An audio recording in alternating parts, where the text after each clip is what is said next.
I've been thinking about the Article 6, the family medical leave portion, and I wasn't going to do anything and just save it to the floor, but I'm actually going to offer an oral amendment to delete that section. And maybe after we do that, I can talk about it a little bit. Senator Gazelka moves to delete Section 6 from the A2 delete all amendment that's been adopted. And Mr. Chair and members, it was just barely a week ago that we had a fiscal note on this, and now we have a new one. And within that week's period of time, the numbers are already dramatically up. The 2019 projection for FTEs went from 62 to 103, almost double. And that doesn't even look at the numbers that we're going to have in 2020 and beyond, because that's when the benefits start to be paid out.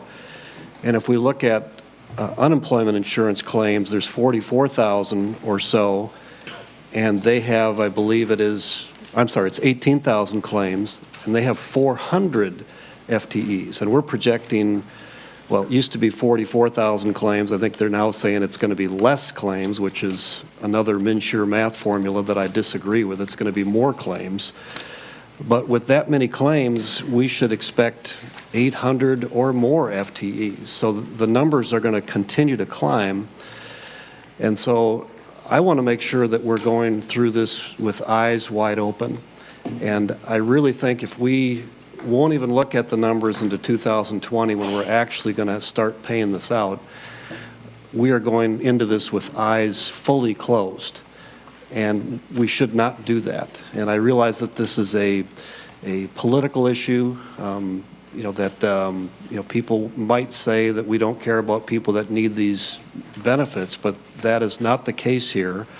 I think most of us think, what are the most benefits that we can get to people in the workforce, and at the same time making sure that we're fiscally responsible. And the way we are approaching this right now, in my mind, is very fiscally irresponsible. And so as we move forward, my hope is that we do delete this today, and we continue to work on this moving forward. If not, I'll save more of my conversation for the floor.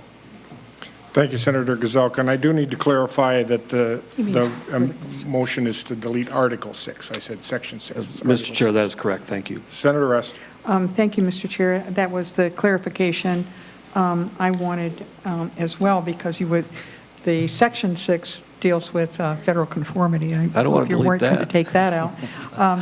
And I would just say as well that those of us that support this, it shouldn't be construed that somehow we are opposed to the economic vitality of the of Minnesota businesses, which we appreciate very, very much, and on any number of occasions seek to provide incentives and opportunities. So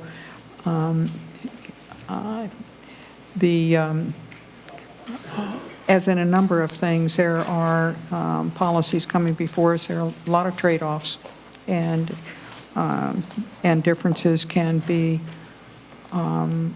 observed and debated without questioning people's motives in terms of being for families and being for family and being for businesses. And I thank you for your comments in that regard. Yeah, Mr. Chair. And Senator Gazelka. And Senator Rest, too. I like how this committee works, that we try to do, I think, really good work for the state. And I just looked back to Minsure a few years ago, and we had some of the same players raising these cautions about the numbers that they turned out to be right, and we turned out to be wrong. And if anything, we should get through that one before we move into this one. But then in addition to some of those same players, we have counties that have come forward caution us that we're not ready for this. And I believe nonprofits and school districts, and there's no states that give more than 6 weeks right now. And so we're moving into an area that we don't know. And when we use the word actuarial, my insurance background is insurance, it's not really actuarially studied. We're not really using those people for this. And so, and just seeing that within 1 week of re-looking at the data a little deeper, we already changed the numbers dramatically, tells me that we're moving too fast.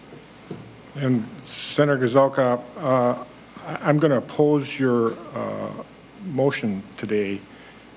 I think that I was pleased to see that the program costs came in a little bit under what the original proposal was, so that the tax rate was adequate.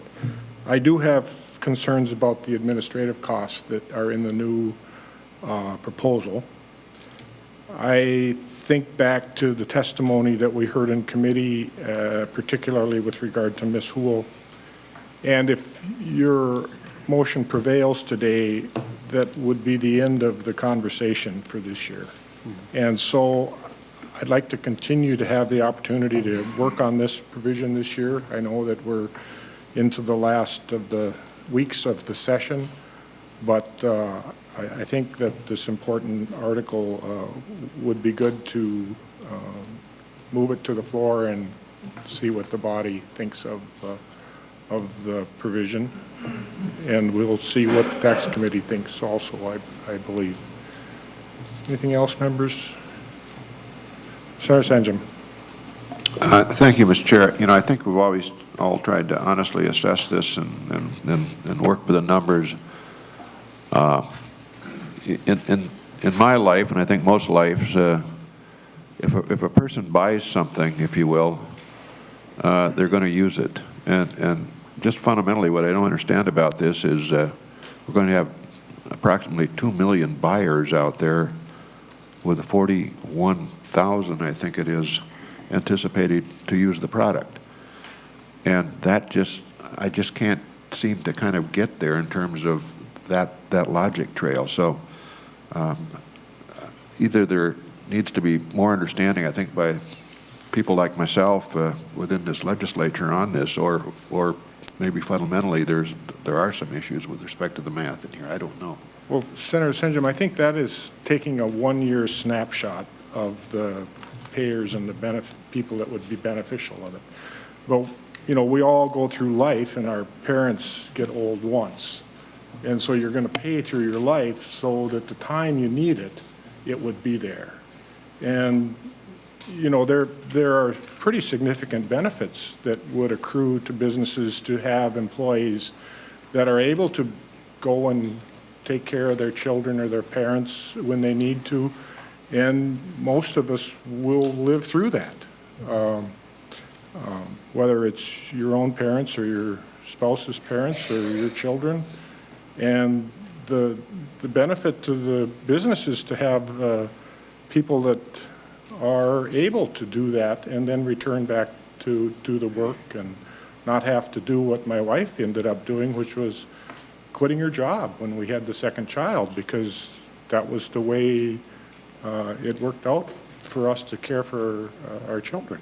And, that wasn't a benefit to the school that she worked at. So I think that the testifiers, even the ones in opposition, testified in support of the idea of family leave. And I understand that when, revenues are raised, people are, have questions about that, but, it's necessary in order for these benefits to accrue. And any year you might not take a benefit of it, but most of us are going to have an opportunity to receive benefits, as we live our lives and time goes on. So, Senator Nelson. Thank you, Mr. Chair. Well, this has been a very good discussion, and I was not going to say anything either, but I think we've had such a good discussion around this table that I think it's important to put out a few other pieces. And I think what I realize, and certainly have experienced in my life, my family's life, my constituents, neighbors, friends, we all are affected by oftentimes our parents or our in-laws or unexpected medical emergencies. And so I understand the importance of this concept, and I think it's going to continue to grow as our population continues to age and the baby boomers continue to age. The importance of family leave is going to continue to grow. And I think we have to be very cognizant of that. And you might recall, I can't remember if it was last year or the year before, I was a proponent, a strong proponent of expanding the definition of family leave. Because, and businesses know that, employees are certainly more effective and productive when they are at work and they actually can work, not when their minds and their hearts and their emotions are at home dealing with what's happening at home. So employers understand that. But what concerns me about the proposal that we have before us today is really two major things. It's addressing a very significant and real issue that's going to continue to grow, so I do hope we continue to have the discussion. But I do believe it's very premature what we have in front of us. The numbers just do not add up. In fact, I have yet to see any actuarial data and science based upon, are we extracting enough costs to pay for the liabilities?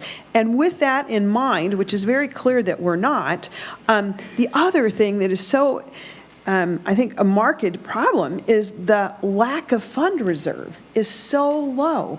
And for insurance, which in a sense this is a bit kind of like insurance, it's kind of being modeled that way, it has to be sustainable. There have to be enough revenues to cover the projected liabilities. We don't see that here, and nor do we see a fund, a demand, a requirement for a fund reserve or a capital reserve that would adequately cover those expenses. So my concern is that we are setting up Minnesotans to fail with this particular proposal. The other thing I would add is that already businesses, because this is so important, are addressing this need, and my fear is that we are taking this kind of one-size government structured solution, which is not sustainable financially, but I also think will be very detrimental because it will take away the flexibility that we're seeing throughout the state. So I support the concept, but I do believe this is a very premature and it will not serve Minnesotans well in this form. Senator Bach. Well, Mr. Chairman, this issue of family medical leave is coming. Many of our larger employers are already providing it.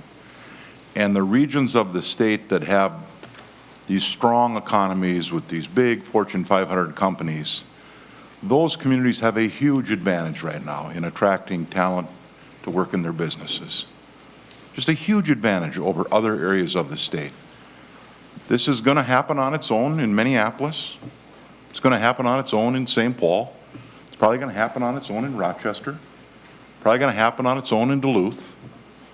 And the rest of us will be left behind because our employers won't be able to offer the kind of benefit set that the regions of the state, strong regional centers and cities that are blessed with large Fortune 500 companies who have the capacity to offer these kind of benefits will have.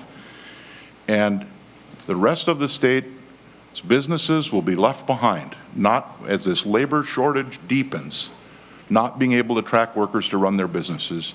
And the result of it will be they too will have to move to the city where the powerful economy is, so that they can try and attract employees. So, members, this is going to happen. This bill that we have in front of us today is not perfect yet. It still needs some work, I think. I talked to the commissioner of MMB yesterday about the fiscal note of it.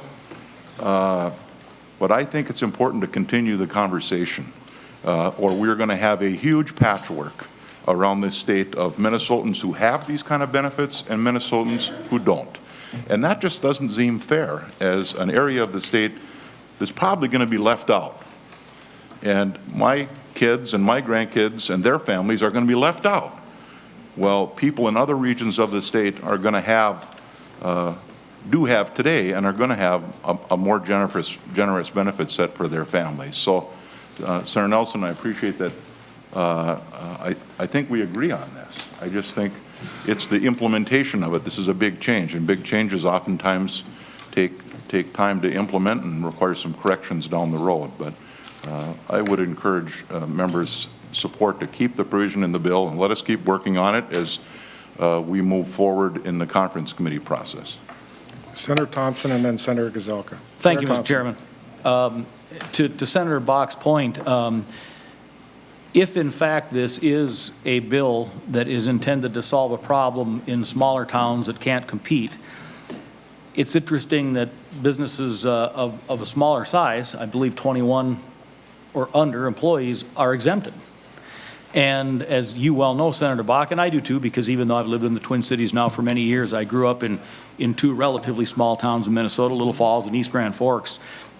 A very high percentage of employees in those kinds of towns are employed by these really small businesses. So if in fact that is the rationale for this bill, I would argue that it is not aimed to take care of that problem. Senator Mr. Chairman, to that point, the way I understand the language, and it's changed multiple times, is they do have the opportunity to opt in, those smaller businesses, and participate in the program if they'd like to.